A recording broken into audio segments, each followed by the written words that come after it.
Muy buenas tardes. El presente video es una grabación del audiolibro La Máscara de la Muerte Roja de Edgar Allan Poe. La muerte roja había devastado el país durante mucho tiempo. Ninguna plaga había sido nunca tan fatal o tan espantosa. La sangre era su encarnación y su sello, el rojo y el horror de la sangre. Había dolores agudos, un vértigo repentino, y después sangraban los poros y llegaba la muerte. Las manchas escarlatas sobre el cuerpo y, en especial, sobre el rostro de la víctima, eran el bando de la peste, que la aislaba de la ayuda y de la comprensión de sus iguales. La invasión y el progreso y el fin de la enfermedad ocurría en media hora. Pero el príncipe próspero era feliz, intrépido y sagaz. Cuando sus territorios quedaron despoblados a medias, convocó ante su presencia a 1000 robustos y libres amigos entre los caballeros y las damas de su corte, y con ellos se retiró a una de sus abadías fortificadas. Se trataba de un edificio amplio y magnífico construido según el propio gusto excéntrico y a la vez augusto del príncipe. La rodeaba una sólida y alta muralla que tenía portones de hierro. Una vez dentro, los cortesanos llevaron fraguas y macizos martillos y soldaron los cerrojos. Decidieron no dejar medios de entrada o salida para los repentinos impulsos de desesperación o frenesí que tenían lugar en el interior. La abadía estaba muy bien aprovisionada. Con tales preocupaciones los cortesanos podrían evitar el contagio. El mundo exterior podría cuidar de sí mismo. Mientras tanto, era absurdo lamentarse o pensar. El príncipe había previsto todos los elementos necesarios para el placer. Había bufones, improvisadores, bailarines y músicos.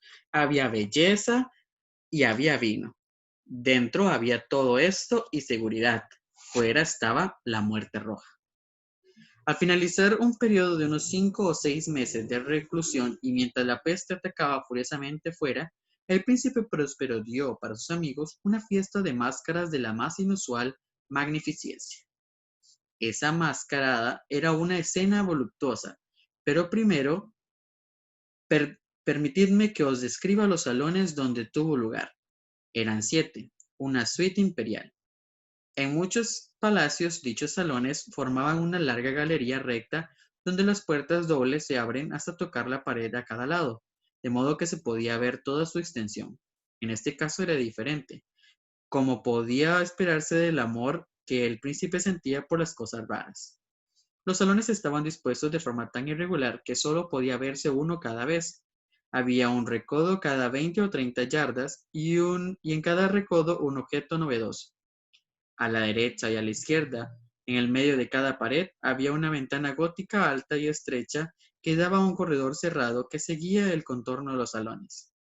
Estas ventanas eran de cristales, cuyo colorido variaba según el tono dominante en la decoración de la cámara hacia la cual se abrían. Por ejemplo, la del extremo oriental era azul, y de este mismo color eran sus ventanas. La segunda cámara tenía ornamentos y tapices en color púrpura, y los cristales eran también púrpura. La tercera era toda verde, al igual que los cristales. La cuarta estaba amueblada e iluminada en color anaranjado, la quinta en blanco y la sexta en violeta. La séptima cámara estaba completamente cubierta con tapices de terciopelo negro que colgaban desde el cielo raso y decoraban las paredes, cayendo sobre la alfombra del mismo material y del mismo color. Pero en esta habitación solo el color de las ventanas no coincidía con el de la decoración. Los cristales eran escarlata, del espeso color de la sangre. En ninguna de las 7 cámaras había lámparas o candelabros, entre la profusión de ornamentos dorados que aparecían dispuestos o colgados del cielo raso. No me emanaba luz de ninguna vela o lámpara dentro de las habitaciones, pero en los corredores paralelos a la galería de salones había frente a cada ventana un pesado trípode que sostenía un brasero, cuyos rayos se proyectaban a través de los coloridos cristales, iluminando cada habitación. Producían así una gran multitud de resplandores tan vivos como fantásticos. Pero en la, pero en la cámara oeste o cámara negra, el efecto de la luz que se derramaba sobre las sombrías colgaduras era terriblemente siniestro, y daba un tono tan extraño a los rostros de los que allí se encontraban que pocos eran lo bastante osados como para ingresar allí. También en esta cámara había sobre la pared occidental un gigantesco reloj de ébano. Su péndulo se balanceaba de un lado al otro, con un sonido pesado, sordo y monótono. Y cuando la manecilla de los minutos había recorrido su circuito y debía dar la hora, salía de las entrañas de bronce del reloj un sonido claro y fuerte, profundo y muy musical, pero de un tono y una fuerza tan peculiares que a cada rato los músicos debían hacer una pausa en su ejecución para escucharlo. También los bailarines dejaban de danzar, y había un momento de desconcierto entre el alegre grupo. Mientras seguían sonando las campanadas del reloj, se observaba que los más atolondrados palidecían, y los de más edad y reflexión se pasaban la mano por la frente como si estuvieran en medio de una confusa meditación o de un ensueño. Para cuando cesaban los ecos, se oía una leve risa entre la concurrencia. Los músicos se miraban unos a otros y sonreían de su absurdo nerviosismo, mientras se prometían en voz baja que el siguiente tañido del reloj no causaría en ellos una emoción semejante. Y luego, después de 60 minutos que abarcaba 3600 segundos del tiempo que vuela, sonaba nuevamente el reloj y se producía el mismo desconcierto, el mismo temblor y la misma meditación que antes. Sin embargo, a pesar de todo esto, era una fiesta alegre y magnífica. Los gustos del príncipe eran especiales. Tenía una sensibilidad notable para los colores y sus efectos. Despreciaba la decoración de la simple moda. Sus planes eran audaces y feroces. Sus ideas brillaban con bárbaro esplendor. Algunos pensaban que estaba loco. Sus seguidores creían que no. Era necesario oírlo y verlo y tocarlo para asegurarse de que no. Él mismo había dirigido, en gran parte, la decoración de las 7 cámaras, con ocasión de esta gran fiesta, y era su propio gusto el que había guiado el carácter de los disfraces. Por supuesto, eran grotescos. Había en ellos mucho de brillante, de esplendoroso, de pícaro y de fantasmagórico, mucho de lo que se vería más tarde en Hernani. Había figuras arabescas con siluetas y atuendos incoherentes. Había fantasías delirantes, como las preferidas por los locos.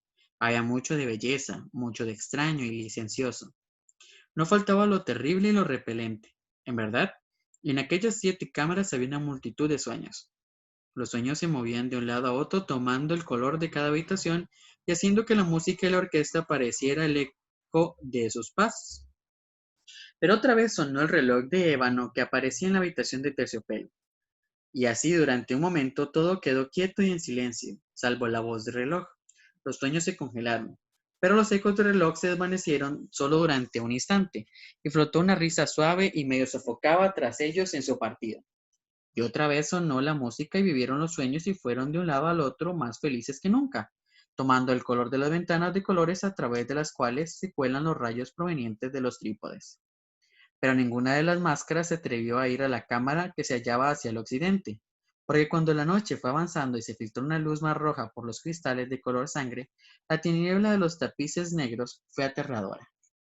Y para aquel que pisara la sombría alfombra, surgiría del reloj de ébano un ahogado sonido mucho más solemne que los que alcanzaban a oír las máscaras entregadas a la distante alegría de las otras cámaras.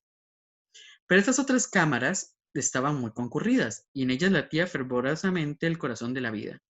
La fiesta continuaba en su torbellino hasta que por fin comenzaba a sonar el reloj a medianoche. Después cesó la música, como he dicho, y la danza de los bailarines se tranquilizó. Se produjo una interrupción desagradable de todas las cosas como antes.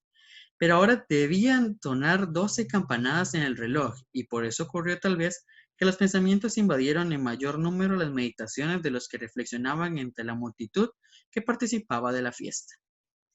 Quizá también por eso ocurrió que antes de que sonaran los últimos ecos de la última campanada, hubo muchos miembros de la multitud que pudieron advertir la presencia de una figura enmascarada que hasta el momento no había llamado la atención de nadie. Y al correr en un susurro la noticia de esta nueva presencia, surgió al final un rumor de desaprobación y sorpresa, y, luego de terror, de horror, de repugnancia.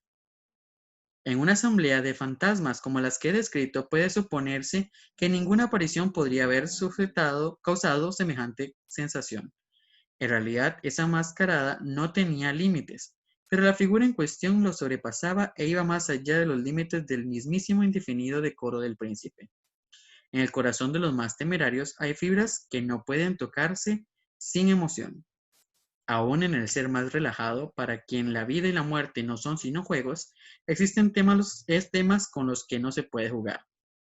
En realidad, todos los asistentes parecían sentir que en la vestimenta y el porte del extraño no había nada de apropiado y de ingenioso. Su figura era alta y delgada, llevaba una mortaja desde la cabeza hasta los pies. La máscara que ocultaba el rostro, que se parecía tanto a un cadáver rígido que el análisis más detallado habría encontrado dificultades para descubrir el engaño. Es verdad, aquella frenética concurrencia podía admitir y hasta probar semejante disfraz. Sin embargo, el enmascarado había osado asumir el aspecto de la muerte roja. Su mortaja estaba salpicada de sangre y su amplia frente, como todo su rostro, estaba manchada por el horror escarlata.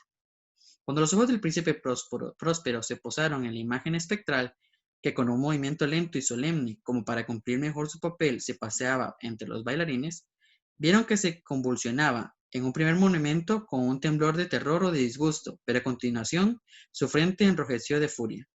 ¿Quién se atreve, preguntó con voz ronca a los cortesanos que tenían alrededor, a insultarnos con esta burla blasfema? Apresadlo y desenmascaradlo, para que podamos ver a quién colgaremos al amanecer. El príncipe Próspero se encontraba en la cámara oriental o azul al pronunciar estas palabras. Su voz resonó en las 7 cámaras fuerte y clara, ya que el príncipe era un hombre valiente y robusto, y la música había cesado con un simple movimiento de su mano. Estaba en la cámara azul rodeado de un grupo de pálidos cortesanos. Al principio, mientras él hablaba, se produjo un leve movimiento en dirección al intruso, quien en ese momento también estaba cerca y se aproximaba aún más hacia el príncipe con paso sereno y deliberado. Pero debido a la inexplicable aprensión que la insana apariencia del enmascarado había producido ante la concurrencia, nadie se adelantó para apresarlo. Al no ser detenido, se puso a una yarda del príncipe, y mientras la asamblea, como con un impulso, retrocedió del centro de las cámaras hacia las paredes, él avanzó sin interrupción, pero con el mismo paso sereno y medido que lo había distinguido desde el primer momento. Pasando de la cámara azul a la púrpura, de la púrpura a la verde, de la verde a la anaranjada, de esta a la blanca, y de allí a la violeta, sin que nadie se hubiera atrevido a detenerlo. Pero entonces el príncipe Próspero, enloquecido de furia y vergüenza de su propia cobardía, corrió por las 6 cámaras sin que nadie lo siguiera a causa de un terror mortal que se había apoderado de todos. Con un puñal en la mano se acercó con veloz ímpetu hasta 3 o 4 pies de distancia de la figura que se alejaba. Al llegar al extremo de la cámara de terciopelo, giró de repente y se enfrentó al que lo perseguía. Se oyó un grito agudo mientras el puñal caía brillante sobre la negra alfombra y el príncipe Próspero se desplomaba muerto.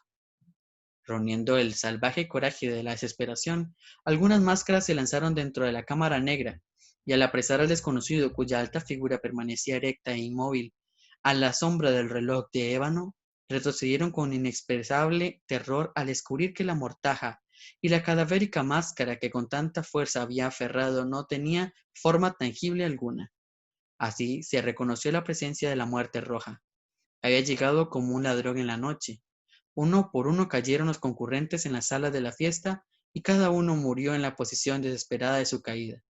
La vida del reloj de ébano se extinguió con la del último de aquellos seres alegres, y las llamas de los trípodes se apagaron, y la oscuridad y la decadencia y la muerte roja lo dominaron todo.